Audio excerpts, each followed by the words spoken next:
ಕನ್ವರ್ ಯಾತ್ರೆ ಸಂಚಾರ ದಟ್ಟಣೆ ವಿವಾದ. ಕನ್ವರ್ ಯಾತ್ರೆಯು ಕನ್ವಾರಿಯಾಗಳು ಅಥವಾ ಭೋಲೆ ಎಂದು ಕರೆಯಲ್ಪಡುವ ಶಿವಭಕ್ತರು ಕೈಗೊಳ್ಳುವ ವಾರ್ಷಿಕ ತೀರ್ಥಯಾತ್ರೆಯಾಗಿದ್ದು ಉತ್ತರಾಖಂಡದ ಹರಿದ್ವಾರ, ಗೌಮುಖ ಮತ್ತು ಗಂಗೋತ್ರಿ, ಬಿಹಾರದ ಭಾಗಲ್ಪುರದ ಸುಲ್ತಾನ್ಗಂಜ್ನಲ್ಲಿರುವ ಅಜ್ಗೈಬಿನಾಥ್ ಸೇರಿದಂತೆ ಪ್ರಮುಖ ಹಿಂದೂ ಯಾತ್ರಾ ಸ್ಥಳಗಳಿಗೆ ಗಂಗಾ ನದಿಯಿಂದ ಪವಿತ್ರ ನೀರನ್ನ ಸಂಗ್ರಹಿಸುತ್ತಾರೆ.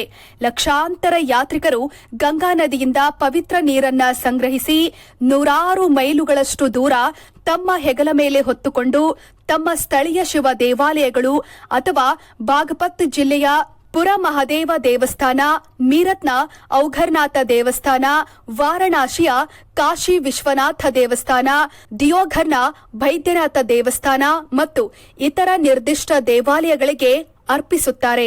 ಶ್ರಾವಣ ಮಾಸದಲ್ಲಿ ಶಿವನಿಗೆ ಪವಿತ್ರ ಗಂಗಾಜಲವನ್ನ ಅರ್ಪಿಸುವುದರಿಂದ ಗಮನಾರ್ಹ ಆಶೀರ್ವಾದ ಮತ್ತು ಆಧ್ಯಾತ್ಮಿಕ ಪ್ರಯೋಜನಗಳು ದೊರೆಯುತ್ತವೆ ಅಂತ ಭಕ್ತರು ನಂಬುತ್ತಾರೆ. ಈ ಯಾತ್ರೆಯು ಭಕ್ತರ ದೃಢ ನಂಬಿಕೆ ಮತ್ತು ಶಿವನ ದೈವಿಕ ಆಶೀರ್ವಾದಕ್ಕಾಗಿ ಅವರ ಶ್ರದ್ಧಾಪೂರ್ವಕ ಅನ್ವೇಷಣೆಯನ್ನ ಪ್ರತಿಬಿಂಬಿಸುತ್ತೆ.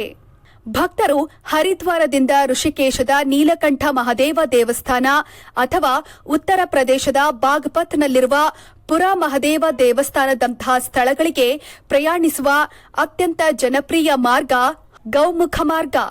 ಗಂಗಾ ನದಿಯ ಮೂಲವಾದ ಗೌಮುಖದಿಂದ ಪ್ರಾರಂಭಿಸಿ ಭಕ್ತರು ಪವಿತ್ರ ನೀರನ್ನ ತಮ್ಮ ಆಯ್ಕೆಯ ಸ್ಥಳಗಳಿಗೆ ಕೊಂಡೊಯ್ಯುತ್ತಾರೆ. ಗಂಗೋತ್ರಿ ಮಾರ್ಗ ಮತ್ತೊಂದು ಮಹತ್ವದ ಮಾರ್ಗ ಗಂಗೋತ್ರಿಯಲ್ಲಿ ಪ್ರಾರಂಭವಾಗುತ್ತೆ.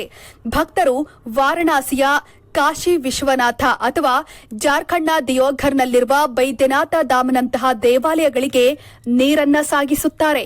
ಸುಲ್ತಾನ್ಗಂಜ್ನಿಂದ ದಿಯೋಘರ್ ಮಾರ್ಗ. ಈ ಮಾರ್ಗದಲ್ಲಿ ಭಕ್ತರು ಸುಲ್ತಾನ್ಗಂಜ್ನಲ್ಲಿ ಗಂಗಾ ನೀರನ್ನ ಸಂಗ್ರಹಿಸಿ ದಿಯೋಘರ್ನಲ್ಲಿರುವ ಬೈದ್ಯನಾಥ ದೇವಸ್ಥಾನಕ್ಕೆ ಸುಮಾರು 105 ಕಿಲೋಮೀಟರ್ ಪ್ರಯಾಣಿಸುತ್ತಾರೆ.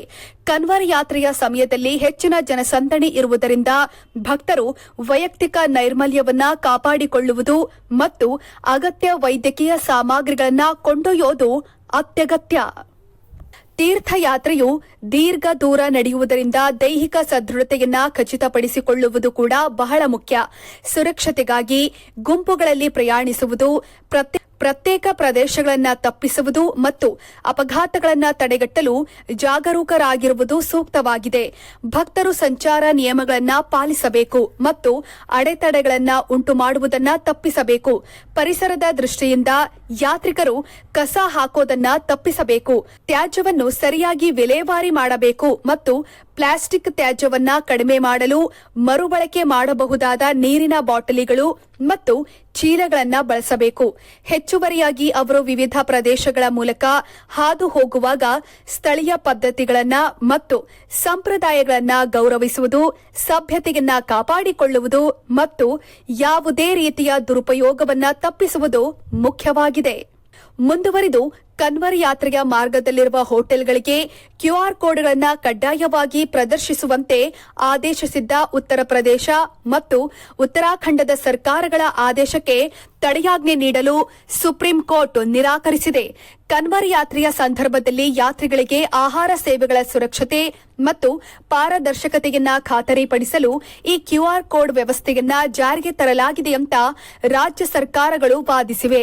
ಈ ಕೋಡ್ಗಳ ಮೂಲಕ ಗ್ರಾಹಕರು ಆಹಾರ ಮಳಿಗೆಗಳ ಗುಣಮಟ್ಟ, ಪರವಾನಗಿ ಮತ್ತು ಶುಚಿತ್ವದ ಮಾಹಿತಿಯನ್ನ ಸುಲಭವಾಗಿ ಪಡೆಯಬಹುದಾಗಿದೆ. ಈ ಆದೇಶವನ್ನ ಪ್ರಶ್ನಿಸಿ ಸಲ್ಲಿಸಲಾದ ಅರ್ಜಿಯನ್ನ ಸುಪ್ರೀಂ ಕೋರ್ಟ್ನ ನ್ಯಾಯಮೂರ್ತಿಗಳಾದ ಹೃಷಿಕೇಶ್ ರಾಯ್ ಮತ್ತು ಎಸ್ವಿಎನ್ ಭಟ್ಟಿ ಅವರನ್ನ ಒಳಗೊಂಡ ಪೀಠವು ವಿಚಾರಣೆ ನಡೆಸಿತು. ಅರ್ಜಿದಾರರು ಈ ಆದೇಶವು ವ್ಯಾಪಾರಿಗಳ ಮೇಲೆ ಅನಗತ್ಯ ಒತ್ತಡವನ್ನ ಉಂಟುಮಾಡುತ್ತೆ ಮತ್ತು ಗೌಪ್ಯತೆಯ ಉಲ್ಲಂಘನೆಗೆ ಕಾರಣವಾಗಬಹುದು ಅಂತ ವಾದಿಸಿದರು. ಆದರೆ ಸರ್ಕಾರದ ಪರ ವಕೀಲರು ಈ ಯೋಜನೆಯು ಯಾತ್ರಿಗಳ ಸುರಕ್ಷತೆಗಾಗಿ ಮತ್ತು ಸಾರ್ವಜನಿಕ ಹಿತಾಸಕ್ತಿಗಾಗಿ ಜಾರಿಗೊಳಿಸಲಾಗಿದೆ ಅಂತ ಸಮರ್ಥಿಸಿಕೊಂಡರು. ನ್ಯಾಯಾಲಯವು ಈ ಆದೇಶಕ್ಕೆ ತಡೆಯಾಜ್ಞೆ ನೀಡಲು ನಿರಾಕರಿಸಿದರೂ ವಿಷಯದ ಸಂಪೂರ್ಣ ವಿಚಾರಣೆಗೆ ಒಪ್ಪಿಗೆ ನೀಡಿದೆ ಮತ್ತು ಮುಂದಿನ ವಿಚಾರಣೆಯನ್ನ ಶೀಘ್ರದಲ್ಲಿ ನಿಗದಿಪಡಿಸಲಾಗುವುದು ಅಂತ ತಿಳಿಸಿದೆ. ಎಲ್ಲ ಅಂಗಡಿಗಳು ಮತ್ತು ತಿನಿಸುಗಳು ತಮ್ಮ ಮಾಲೀಕರು ಮತ್ತು ಉದ್ಯೋಗಿಗಳ ಹೆಸರನ್ನ ಸ್ಪಷ್ಟವಾಗಿ ಪ್ರದರ್ಶಿಸುವುದನ್ನ ಕಡ್ಡಾಯಗೊಳಿಸುವ ಸರ್ಕಾರದ ಹೊಸ ನಿರ್ದೇಶನದಿಂದಾಗಿ ಉತ್ತರ ಪ್ರದೇಶದ ಕನ್ವರ್ ಯಾತ್ರೆ ಮಾರ್ಗದಲ್ಲಿ ಉದ್ವಿಗ್ನತೆ ಹೆಚ್ಚುತ್ತಿದೆ. ಉತ್ತರಾಖಂಡದ ಹರಿದ್ವಾರಕ್ಕೆ ಹೋಗುವ ಯಾತ್ರೆ ಮಾರ್ಗದ ಹೆಚ್ಚಿನ ಭಾಗದ ಮೇಲೆ ಪರಿಣಾಮ ಬೀರುವ ಈ ಆದೇಶವು ಸ್ಥಳೀಯ ವ್ಯಾಪಾರಿಗಳಲ್ಲಿ, ವಿಶೇಷವಾಗಿ ಅಲ್ಪಸಂಖ್ಯಾತ ಸಮುದಾಯಗಳ ವ್ಯಾಪಾರಿಗಳಲ್ಲಿ ಕಳವಳ ಉಂಟುಮಾಡಿದೆ. ನಮ್ಮ ರಾಜ್ಯದಲ್ಲಿ ಹಲವು ಯಾತ್ರಿಕರು ಪಾದಯಾತ್ರೆ, ಮಲೆ ಮಹದೇಶ್ವರ, ಬಾಬಾ ಬುಡನ್ಗಿರಿ ಬೆಟ್ಟ, ಸವದತ್ತಿ ಯಲ್ಲಮ್ಮ, ಅಯ್ಯಪ್ಪ ಭಕ್ತರು ಹೀಗೆ ಅನೇಕ ರಾಜ್ಯಗಳಲ್ಲಿ ಈ ಆಚರಣೆ ಇರುತ್ತೆ. ಭಕ್ತಾದಿಗಳು ತಮ್ಮ ವೃತ್ತದ ಅನುಸಾರ ವಿಶೇಷವಾಗಿ ಊಟ ತಿಂಡಿಗಳನ್ನ ತಮ್ಮ ಧಾರ್ಮಿಕ ವಿಚಾರಕ್ಕೆ ತಕ್ಕಂತೆ ವ್ಯವಸ್ಥೆ ಮಾಡಿಕೊಳ್ಳುತ್ತಾರೆ. ಕಳೆದ ವಾರ ಸರ್ವೋಚ್ಚ ನ್ಯಾಯಾಲಯದ ಆದೇಶದಂತೆ ಹೋಟೆಲ್ ಮುಂಗಟ್ಟುಗಳ ಹೆಸರು ಮತ್ತು ಮಾಲೀಕರ ಹೆಸರನ್ನ ನಾಮಫಲಕದಲ್ಲಿ ಅಳವಡಿಸಬೇಕು ಎಂಬ ಆದೇಶಗಳು ಸ್ವಾಗತಕರ ಆಗಿರುತ್ತೆ. ಈ ಆದೇಶವು ಭಾರತದ ಎಲ್ಲಾ ರಾಜ್ಯಗಳಿಗೂ ಅನ್ವಯಿಸುತ್ತದೆ. ಇದರಿಂದ ಪಾದಚಾರಿಗಳು ತಮ್ಮ ಆಹಾರ ಪದ್ಧತಿಯಲ್ಲಿ ನಿರಾಳ ಕಂಡುಕೊಂಡಿದ್ದಾರೆ.